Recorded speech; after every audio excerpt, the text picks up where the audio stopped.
Good morning student.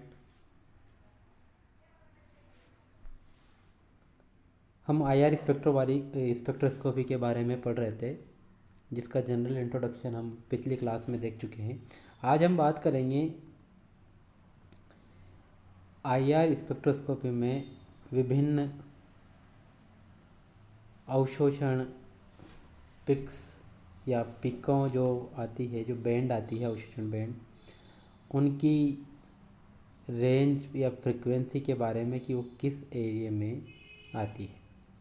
तो हम यहाँ पर एक टेबल देख रहे हैं जिसमें हम देख सकते हैं कि जो 3250 से लेकर 3700 सेंटीमीटर इनवर्स तक की जो रेंज है, ये आईआर स्पेक्ट्रोस्कोपी में नाइट्रोजन हाइड्रोजन सिंगल बॉन्ड और ऑक्सीजन हाइड्रोजन सिंगल बॉन्ड की स्ट्रेचिंग फ्रीक्वेंसी के कारण आती है।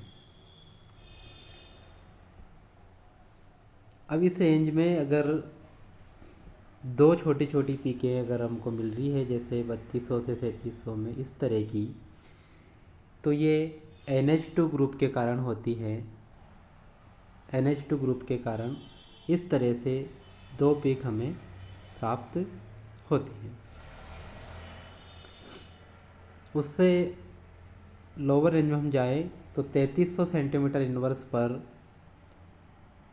ट्रिपल बॉन्ड से बंधे हुए कार्बन से जुड़े हुए हाइड्रोजन, यानी कि कार्बन हाइड्रोजन सिंगल बॉन्ड की स्ट्रेचिंग फ्रीक्वेंसी आती है।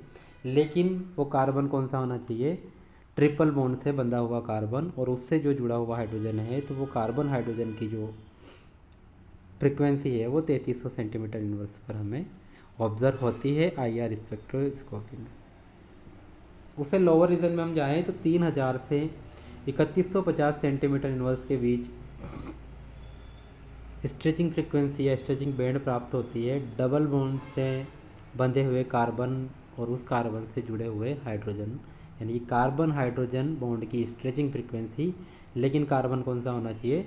Double bonded. तो वो हमें प्राप्त होती है 3000 से 3150 सेंटीमीटर इनवर्स की रेंज में। उससे लोअर रीजन में 2800 से 2950 में हमें सेचुरेटेड कार्बन हाइड्रोजन बॉन्ड की स्ट्रेचिंग फ्रिक्वेंसी या सिंगल बॉन्ड से बंधे हुए कार्बन हाइड्रोजन बॉन्ड की स्ट्रेचिंग फ्रिक्वेंसी प्राप्त होती है। उससे नीचे वाले रीजन में 2720 व 2820 पर दो पिक प्राप्त होती है एल्डिहाइड की, जो हमें एल्डिहाइड के फर्मी रेजोनेंस के कारण दो पिक प्राप्त होती है, और ये स्पेसिफिक होती है एल्डिहाइड के लिए 2720 और 2820 सेंटीमीटर इनवर्स पर, जो इनका शेप इस तरह से रहता है जो हमें दिखाया गया। उसके बाद हम बात करें, नीचे चलें तो 2550 से लेकर 3000 सेंटीमीटर इनवर्स के बीच में एक ब्रॉड पीक प्राप्त होती है, जो हमें कार्बोक्सिलिक एसिड ग्रुप, जिसमें डाइमर फॉर्म में होता है, उसकी कैरेक्टरिस्टिक पीक होती है, और उसे हम पता करते हैं कि इसमें कार्बोक्सिलिक अम्लीय समूह उपस्थित है। उस पीक के एरिया जो रहेगा वो आप देख सकते हो 2550 सेंटीमीटर से लेके 3000 सेंटीमीटर इनवर्स, और वो इस तरह की कुछ रहेगी। उसके बाद हम बात करें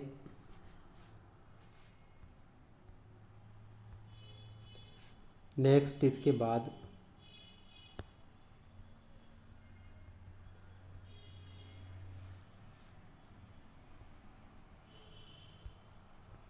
तो वो जो पीक रहेगी इसके बाद जो आती है 2500 से नीचे, तो 2050 से 2300 सेंटीमीटर के बीच हमें जो आईआर में जो पिक्स प्राप्त होती है, वो carbon triple bond carbon, carbon triple bond nitrogen, allene, ketene और कार्बोनिल समूह की होती है। और उससे नीचे जस्ट 1800 से 2100 सेंटीमीटर इनवर्स के बीच में मेटल कार्बोनिल बॉन्ड की स्ट्रेचिंग फ्रीक्वेंसी हमें प्राप्त होती है। उसके बाद हम बात करें 1690 से लगा के 1890 सेंटीमीटर इनवर्स के बीच हमें carbonyl, carbon double bond oxygen की स्ट्रेचिंग फ्रीक्वेंसी प्राप्त होती है, जिसमें विभिन्न रेंज है। जैसे हम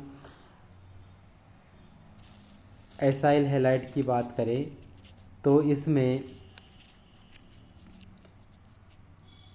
एसिल क्लोराइड की जो पीक आती है वो 1800 से 1830 सेंटीमीटर इनवर्स के बीच आती है। एसिल फ्लोराइड की बात करें तो 1850 से 1870। जैसे जैसे इलेक्ट्रोनेगेटिविटी बढ़ती जाती है हैलोजन की, वैसे वैसे फ्रिक्वेंसी का मान बढ़ता जाता है। जैसे क्लोराइड के लिए 1800 से 1830 था, तो फ्लोराइड के लिए 1850 से 1870। इसके अलावा हम एनहाइड्राइड की बात करें तो एनहाइड्राइड में चूँकि 2 कार्बोनिल समूह हैं, तो इस एनहाइड्राइड की हमको 2 पीक प्राप्त होती है, जिसमें पहली पीक होती है 1750 से 1770 सेंटीमीटर इनवर्स के बीच, और दूसरी होती है 1800 से 1835 सेंटीमीटर इनवर्स के बीच। ये दोनों पीक हम देख सकते हैं। इसके बाद जो दूसरे हैलाइड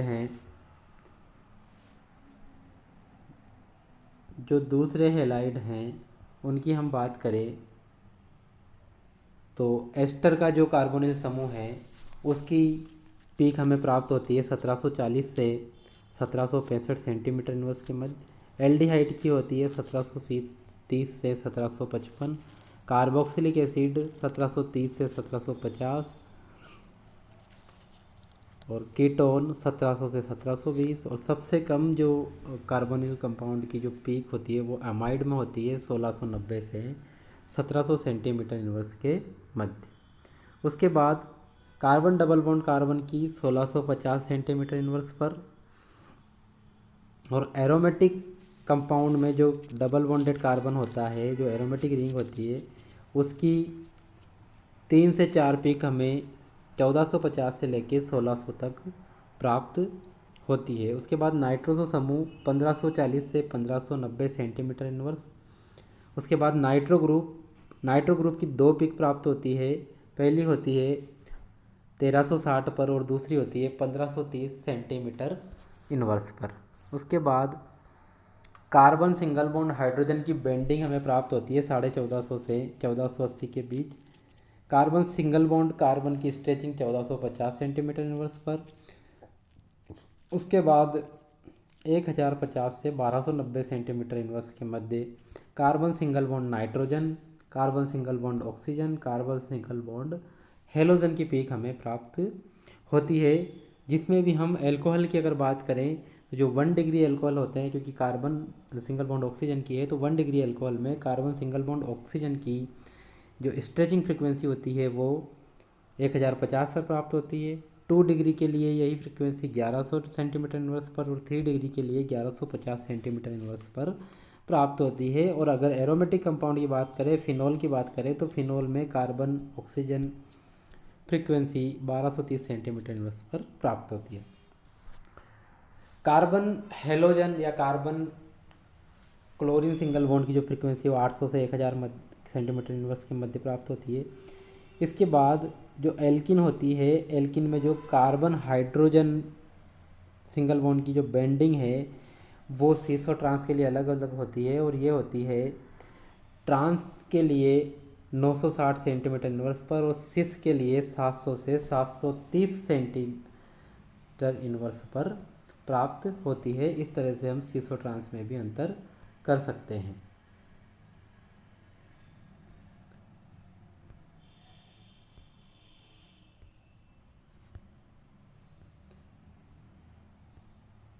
इसके बाद जो फ्रीक्वेंसी आती है वो सब्सटीट्यूटेड एरोमेटिक या बेंजीन रिंग के लिए आती है। जैसे पैरा सब्सटीट्यूटेड या पैरा डाई सब्सटीट्यूटेड जो एरोमेटिक रिंग होती है उसके लिए जो फ्रीक्वेंसी IR में प्राप्त होती है वो 800 से 850 सेंटीमीटर इनवर्स होती है।